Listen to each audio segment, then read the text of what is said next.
एलोसिया के रेगामा हमर दलान पाहू मिथिला के धाम में स्वागत ये पाहू मिथिला के धाम में स्वागत ये रख लो कुटिया के मान बनलो महान पाहू मिथिला के गाम में स्वागत ये पाहू मिथिला के गाम में स्वागत ये पाहू मिथिला के धाम में स्वागत ये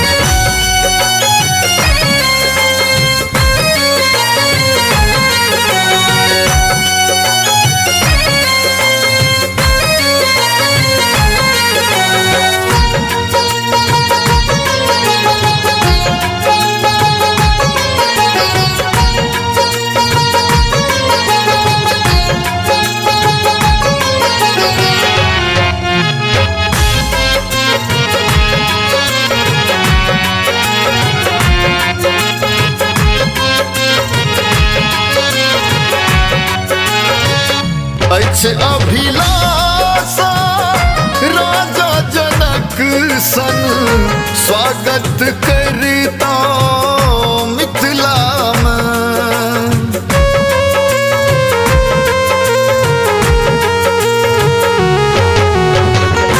निर्धन राखल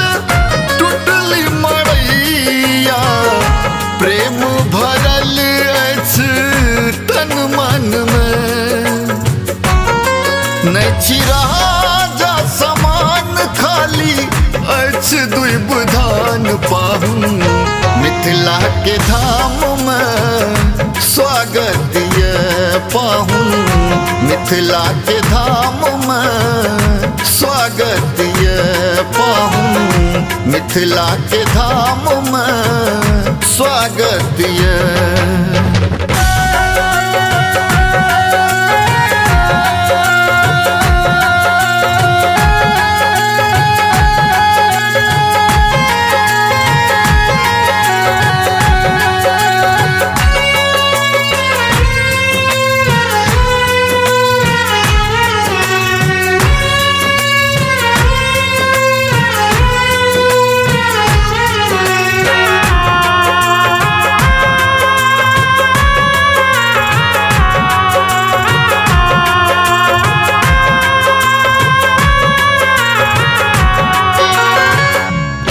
मन सो हम छी संकल्पित दुई बुधान सो मान करब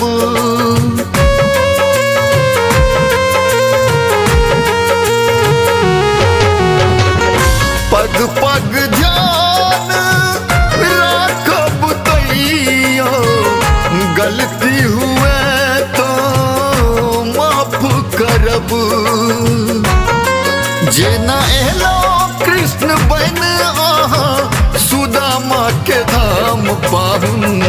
मिथिला के धाम में स्वागत ये पाहू मिथिला के धाम में स्वागत ये पाहू मिथिला के धाम में स्वागत ये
के धाम में स्वागत ये